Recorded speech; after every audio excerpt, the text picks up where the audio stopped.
And that is the problem with Islam. Islam emphasizes external duties, external acts, external responsibilities. And for that reason, those Afghan women were left under rubble to die.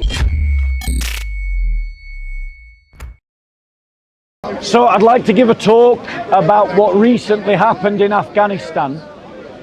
I don't know if people are aware, but there was an earthquake recently in Afghanistan. And as you can imagine, a country like Afghanistan, it's not got the buildings like Tokyo does that wobble with an earthquake.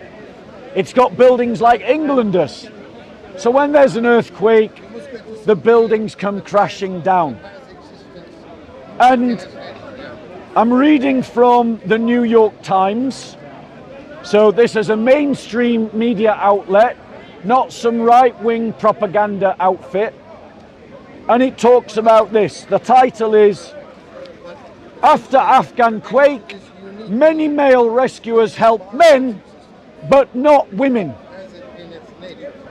A prohibition on contact between unrelated women and men meant many women's wounds went untended and some were left trapped under rubble after a deadly earthquake," witnesses said. The author of this article is that well-known right-wing Christian evangelist Fatima Faizi. And she put this: "The first rescue workers reached Bibi Aisha's village more than 36 hours after an earthquake devastated settlements across eastern Afghanistan's mountainous areas on Sunday. But instead of bringing relief, the sight of them heightened her fears. Not a single woman was amongst them. Afghan cultural norms, enforced even in emergencies by the ruling Taliban, forbid physical contact between men and women who are not family members.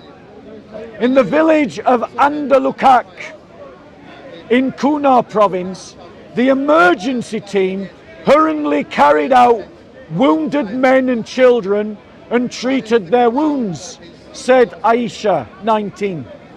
"But she and other women and adolescent girls, some of them bleeding, were pushed aside."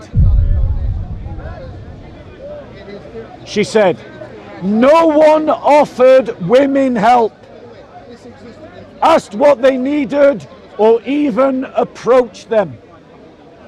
Tazibullah Muhazeb, a male volunteer who traveled to Mazar Dara, also in Kunar province, said that members of the all-male medical team there were hesitant to pull women out from under the rubble of collapsed buildings. Trapped and injured women were left under stones, waiting for women from other villages to reach the site and dig them out.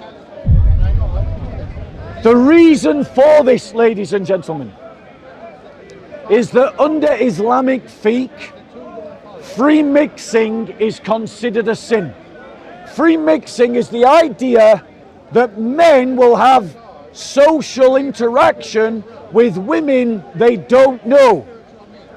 Just to point out the hypocrisy of the Muslims in the park, that never stops the Muslims in the park trying to chat up white bait here in the park, because they do like white bait here in the park, and suddenly social norms go out of the window when it has the opportunity for a Muslim man to talk to a non-Muslim woman.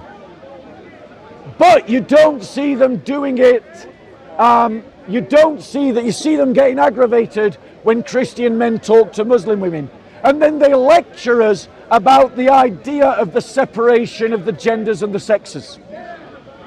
This idea has been taken to an extreme in Afghanistan, where women, according to the legitimate Islamic fiqh of the Taliban has said that women cannot be seen or heard in public, even to the point of blocking up windows so that women cannot be seen from windows, ladies and gentlemen.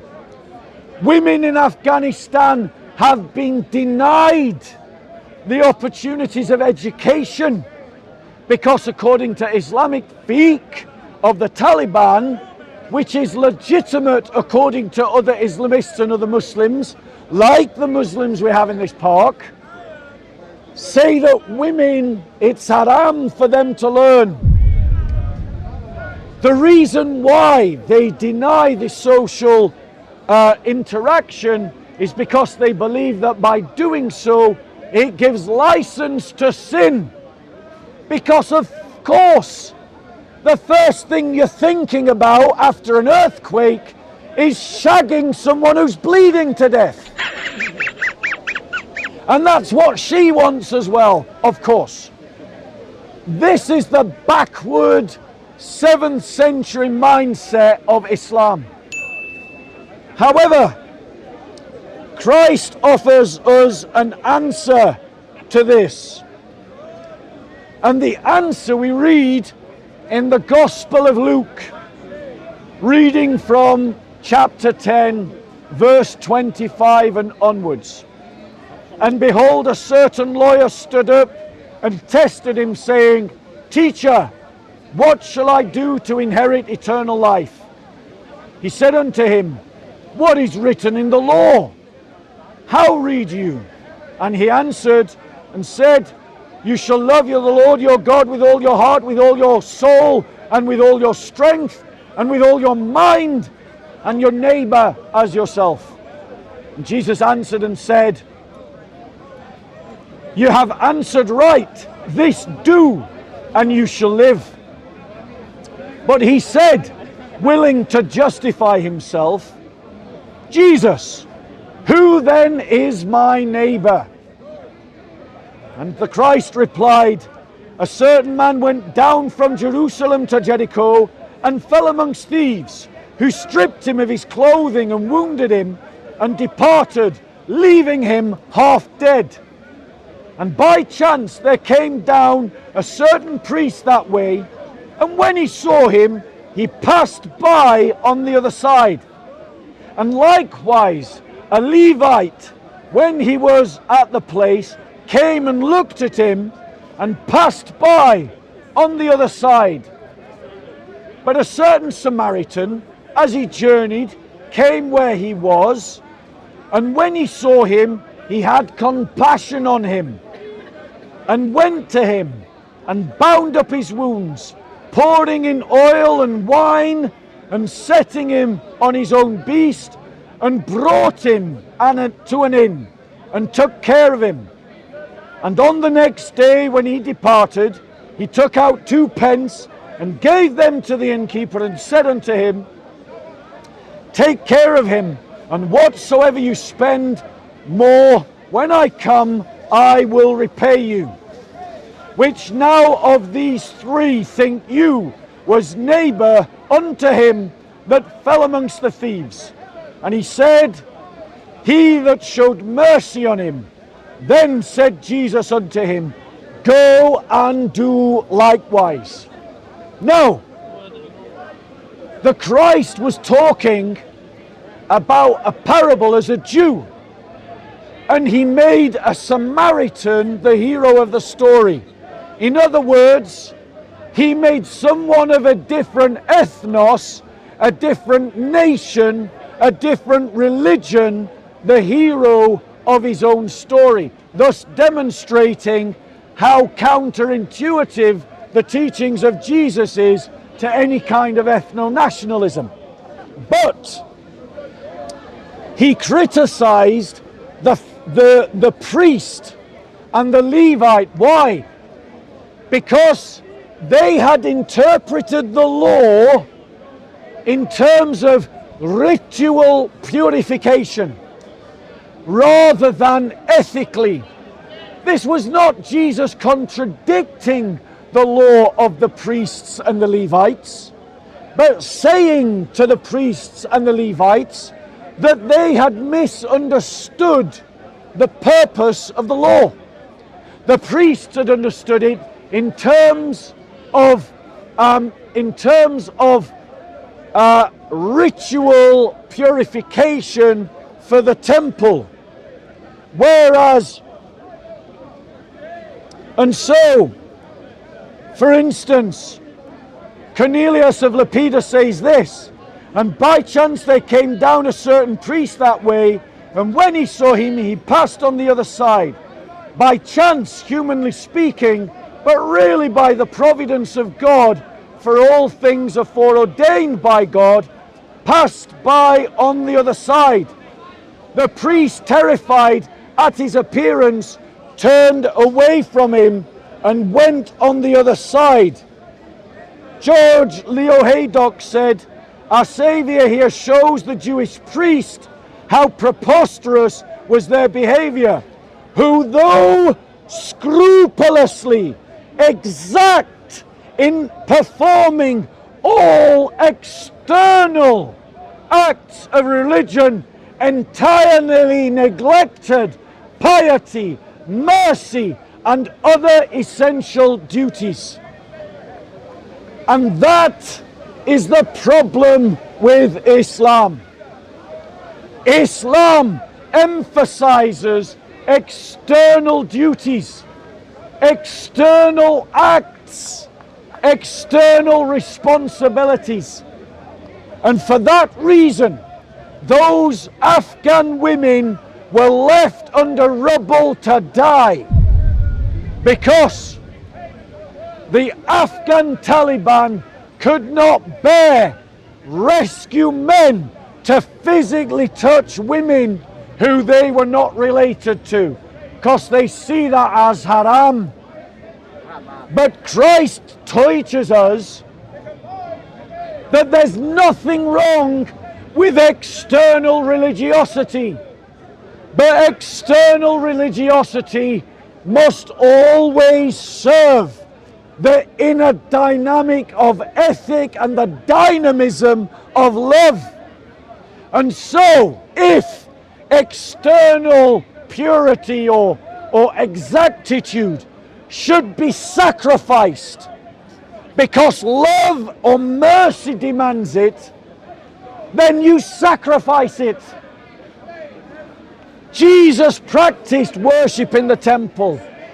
He himself practiced and was raised to follow the religious purity laws. As the fulfillment of the law, he would have observed all the Jewish law, and he commanded Jews to do the same until all things had been accomplished. And when all things accomplished, a new divine royal law was established in the new covenant. The command of love, that how you treat your neighbor is how you treat yourself, that you love your neighbor as you love yourself. And how does he define neighbor? He defines neighbor as the one in need. Those women of Afghanistan were in need, and because of Islam they were failed. They were left to bleed. They were left in the cold. They were left under rubble. They were left to die. Now, ladies and gentlemen, brothers and sisters, which religion would have served the people of Afghanistan better this week? The religion of Islam or the religion of Christianity, which would have said to those men, forget about modesty, drag those naked women out from under the rubble, and then give them clothes, and then tend to their bleeding wounds with your own hands, and feed them, and comfort them, and talk to them, and reassure them, until women nurses can come and then take over the care. Which religion did the Afghan people need this week? Islam or Christianity? Sorry, let me just finish, sir. I'm doing a talk. I'll take questions at the end.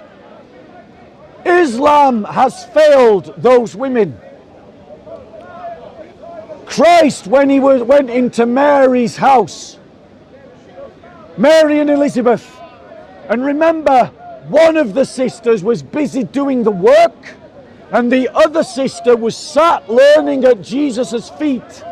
And one sister complained to the other and said, Lord, she leaves me to prepare everything while she's just sitting there listening to you. And Jesus said, no, she has chosen the better part to learn from me. To learn from me. Jesus sanctifies women's education. Jesus believed in women's education. And yet, the Taliban have denied women's education to women in Afghanistan because they say it is haram.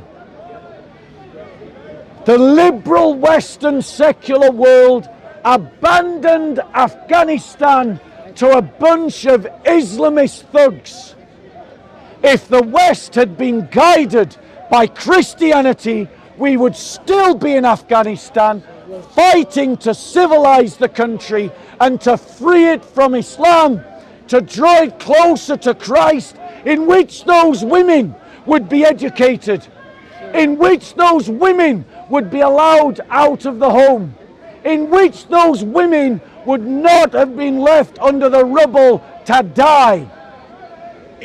Afghanistan needs Christendom, not the caliphate.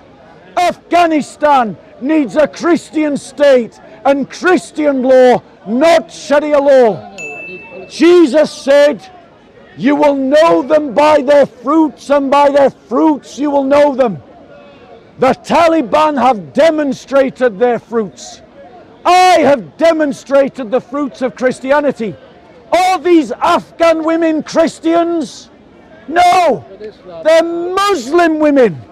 I'm speaking up for Muslim women. Why? Because I love the Muslim women more than the Muslim men of Afghanistan. I am speaking up for the Muslim women of Afghanistan when all of these Islamists in this country and this pathetic troll here has done nothing to speak up for them. And so, ladies and gentlemen, he trolls because he knows no one would listen to him if he stood over there and talked. So, ladies and gentlemen, I have given you a living example of the superiority of Christian teaching over Mohammedan teaching. And this is not the first time that an incident like this has happened in the Islamic world. Decades ago, there was a fire in a Muslim school, in a Muslim gymnasium for women. And the women ran out of the gymnasium in their sports clothes. And do you know what the religious male police did to those women? Did they say, yes, come away from the fire, we'll help you, and we'll bring you covering, and we'll bring you water, like a Christian man would have done? No. Do you know what they did? They took out their batons and they beat the women back into the flames. And the women burned to death and died in that school in Saudi Arabia because of Islamic teaching. So my statement to all you Muslims and all you idiotic trolls is that Islam is the problem and Christianity is the answer. Now something tells me that our pathetic troll here is not a Muslim. He's just a progressive liberal here to talk left-wing bullshit points. But now let's invite him to debate where he can make his argument. Come on.